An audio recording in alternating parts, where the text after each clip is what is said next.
I am Penelope, author of epic fantasy and paranormal romance, and welcome to my imaginary friends, a look behind the scenes of an author mapping the worlds in my head and making them a reality.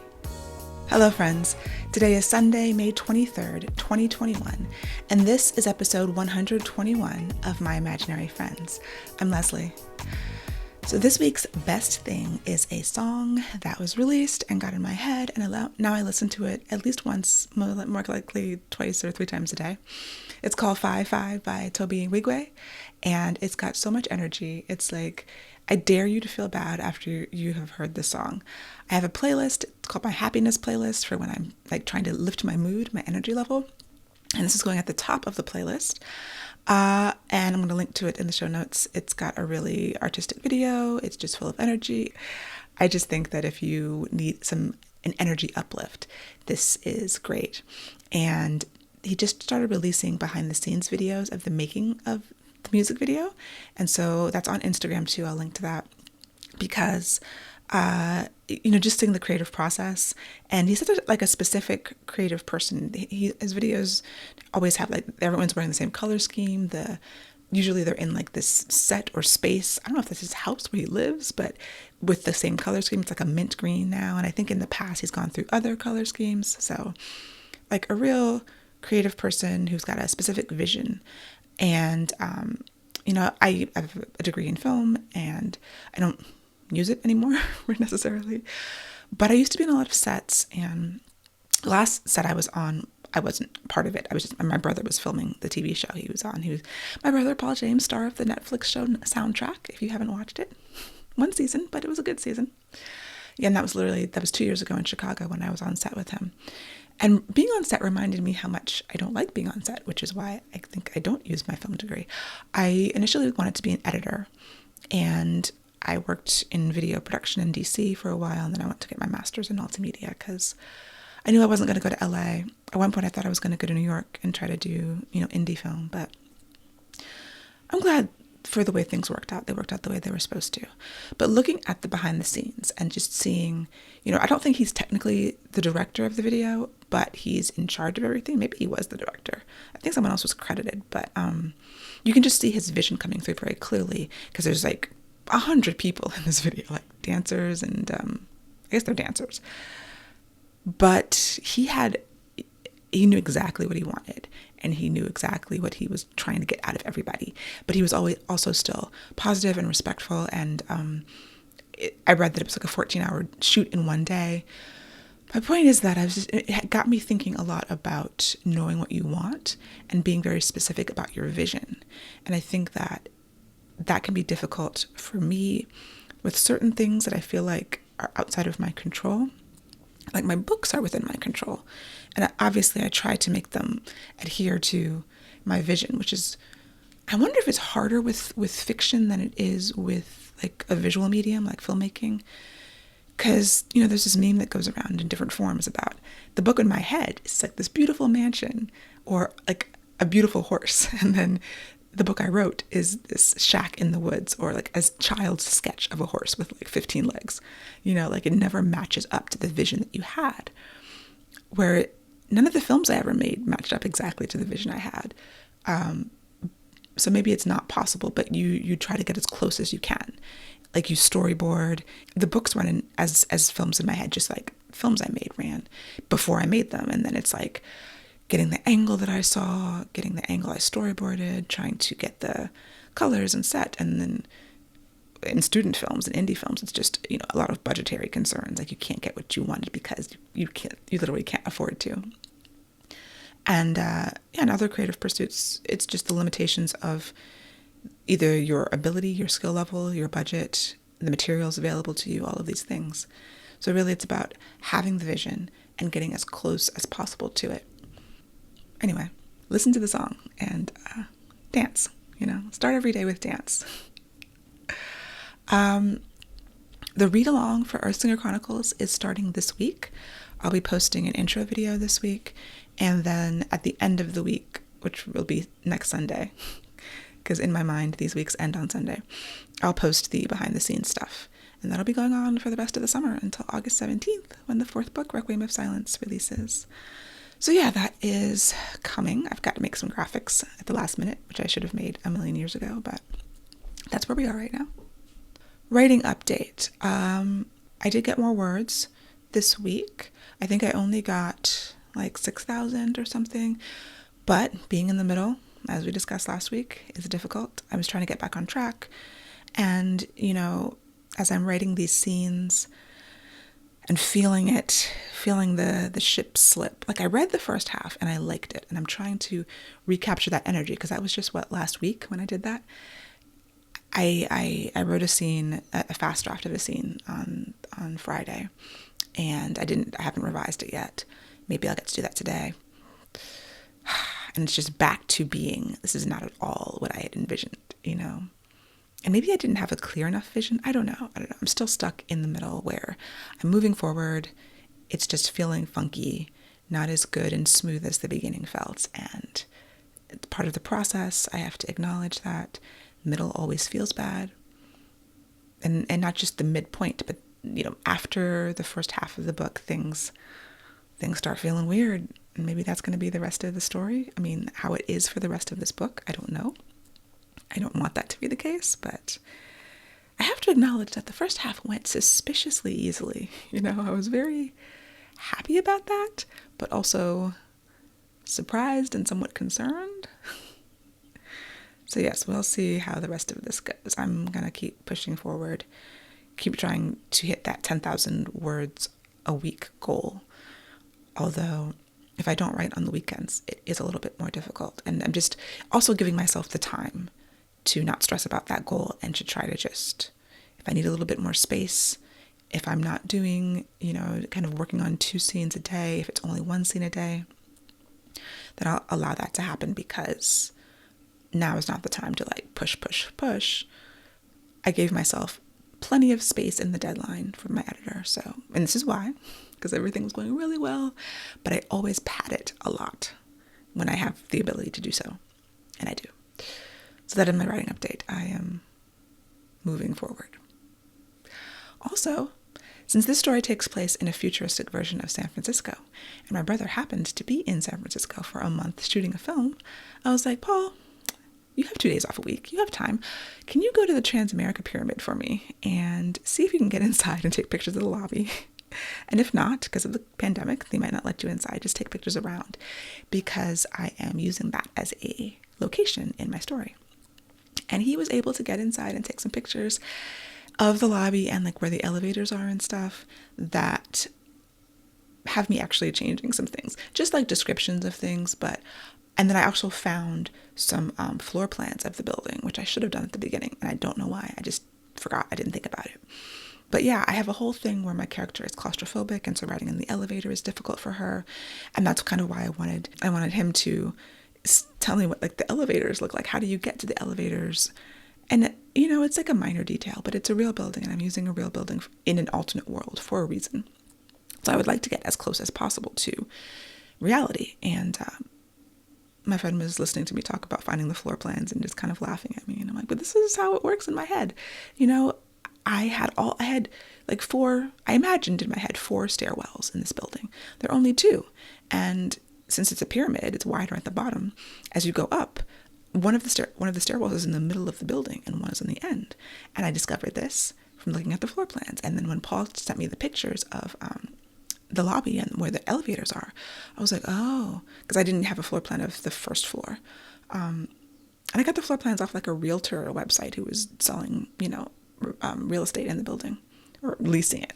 Anyway, I realized from his pictures that I had done something wrong, and that there's an opportunity for something else to happen in a different location, and to block it differently and stage it differently. So grounding it in these real details that nobody will probably care about, but helps me. It's like it creates the box, as I talk about a lot, the box that you work inside of. And so when I have these boundaries, and I also have new ideas, like I didn't know there was a garage. I should have thought there was a garage. Part of me was like, well, I had a garage in my building in Oakland when I lived in Oakland. So I was like, oh, there's no garages because of earthquakes, but obviously there are. So now I have a whole scene that I needed a location for. And I was like, it's going to be in the garage of the building. This is why we do research. And this is why my position on research has changed, and now I like research a lot. It is not always procrastination. Sometimes it is really the soil that ideas grow from. There are a few events coming up this coming weekend, Memorial Day weekend, 2021. I will be at Balticon at a bunch of things, so you can check my events calendar on my website, lpenelope.com/calendar. Also coming up in June is the Edelweiss Book Fest, and I've been given a promo code for it, so I'm also a keynote speaker. I don't have to give a speech. It'll be an interview with me and author TJ Klune, like a keynote interview thing, which is really cool because they asked me to be a keynote speaker, and I'm like, do I have to write a speech? And my publicist was like, no. And I'm like, oh, thank goodness. Because I would have spent the entire month like working on the speech. But anyway, if you would like to attend the Edelweiss Book Fest, which has a ton of amazing authors, there's a promo code. I will link to it in the show notes. It's LPKEYBF30 for those of you who are auditory learners. And the festival is at abovthetreeline.com/bookfest. So definitely check out the festival, check out the lineup, which is really cool. The coupon code gives you $30 off registration, and come hear me be a keynote speaker. It'll be fun. Also in good news, the Publisher's Weekly Review for Requiem of Silence came through, and it's really, really positive. I was so happy about it.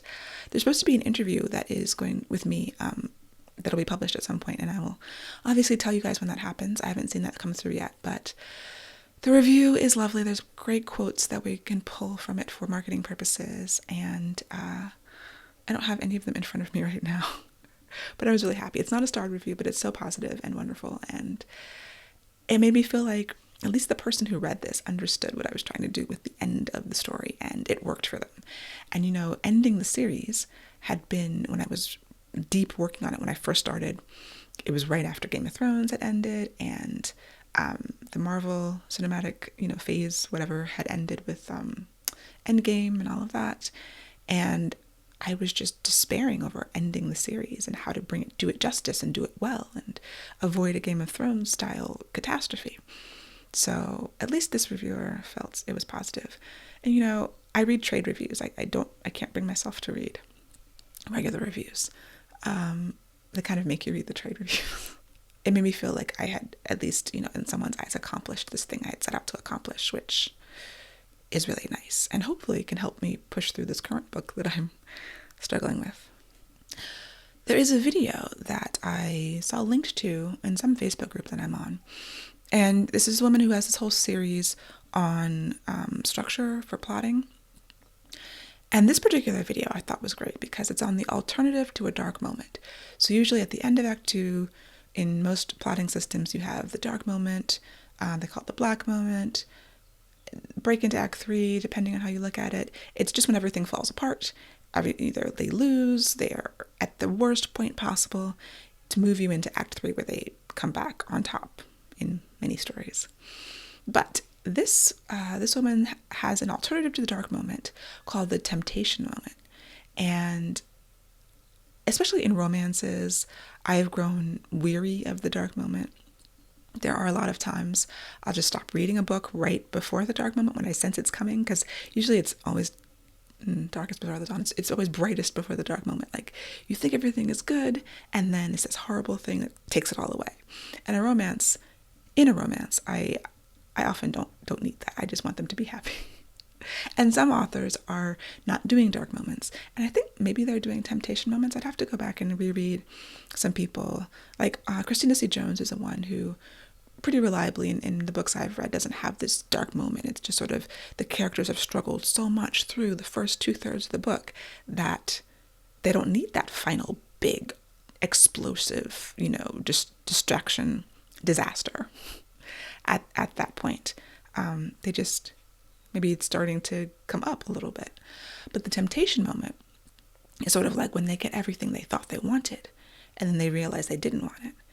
And one example that I remember from the comments of the video was Legally Blonde, where, which I barely remember, but, it's not like sometimes they're aligned. It's like getting everything you want is the dark moment, is the dis- the disaster. I don't know why I can't say that word. I keep saying destruction when I mean disaster. Anyway, I think it's worth a watch. It's worth considering that. This story that I'm writing now has a dark moment, but I'm considering it for future books and other stories, because every story is different. Some of them I think are going to require that disaster, and some of them it depends on the goals of the character and what they wanted all along as to whether you can, which one you choose. But I do think that the idea of having that be an alternate is really nice, because sometimes story structure, I don't think predictability is necessarily a problem. I think predictability gives you comfort, and predictability in structure, makes us feel grounded. Like when you try to do something either new and different, or just be like, I don't believe in structure, I'm going to do whatever I want. Often it's a mess, and it takes an extremely deft hand to make it work. So, I'm a big fan of structure, but I don't want to always be stressed out at the 75% mark of the books I read. So, speaking of being stressed out, I was warned off of watching The Underground Railroad, the new Amazon TV show, based on the book by Colson Whitehead, which I really wasn't planning on watching. Just like I wasn't planning on watching that other, racism torture porn TV show they have, Them, I think it's called. But there was another author who kind of had watched it and just sent a very helpful email saying why we should not watch it. I'm not interested in Black pain narratives at this point in my life. There are ways to talk about slavery without focusing on that. Like, I thought The Good Lord Bird was a good example. And although that did center John Brown as like a white man, it was told from the perspective of an enslaved boy. And you know how bad slavery is. I don't think we need to see it all the time. And I think that having narratives that take place in that time, and even with that subject matter, but they don't force us to watch torture. Like, why can't we have more of that? Speaking of which, I just finished the book The Conductors by Nicole Glover, which takes place post-Civil War, alternate world, with magic, and is about conductors kind of on the Underground Railroad. It's not really positioned like that, but it kind of is and kind of isn't. It's very unique, and she's created her own world inside of our world, and it totally avoids focusing on Black torture and pain. It's like, yes, these people were slaves and they escaped and they help others escape, and they're creating a new life in Philadelphia, and it's actually a murder mystery, and it's about a husband and wife team who both have magic, and they help their community and solve crimes and help people. And it's delightful. I recommend everyone read it if you want something that is historical and magical and interesting and creative and not focused on misery. So, and finally, Q&A. If you have a question for me that you would like answered on the podcast, please email podcast@lpenelope.com, and I might just answer your question. So, this week, is there a character you wrote whom you regret killing off? I don't kill off that many characters in general, and so no spoilers, but I do kill off a character in Song of Blood and Stone, and my friends who read it were like, oh, you're so mean, and I'm like, I'm supposed to be mean, I'm an author. Other people die, but I don't feel like, they kind of deserve to die. I don't kill off a lot of people, and I'm trying to think of other stories, so that's really the only one I remember. I could be forgetting someone, it's very possible. I feel like sometimes you have to raise the stakes, and I did it for like that reason alone, because there had to be a loss in order to have meaning and in order to underscore that this is really bad and this situation is literally deadly. So someone that I cared about, I hope the reader cares about them a little, even though they're kind of a minor character, does get killed in that first book. Other people that die are either people we don't know or people that are bad, I think. So I don't really regret killing them off. And I don't think I would kill off, never say never, but like, I don't feel like I'm the kind of author that's going to kill off a main character just to do it. There is a character in the series who I did consider killing off. But I was like, am I doing that just to do it? Or am I doing that because that's really where the story needs to go? And I was like, I don't think I want to be that person. I don't want this to be that book. I don't want to deal with any of that. So if the story needs it, but if I can not do it and still have a really good story, then I won't kill off anybody like Beloved. I don't know. Sometimes the story needs it though. If you had to live in any of your characters' worlds, which would you choose? I don't know. I would think I would like to live in Yali. It's like a mega city in the Ursula Chronicles.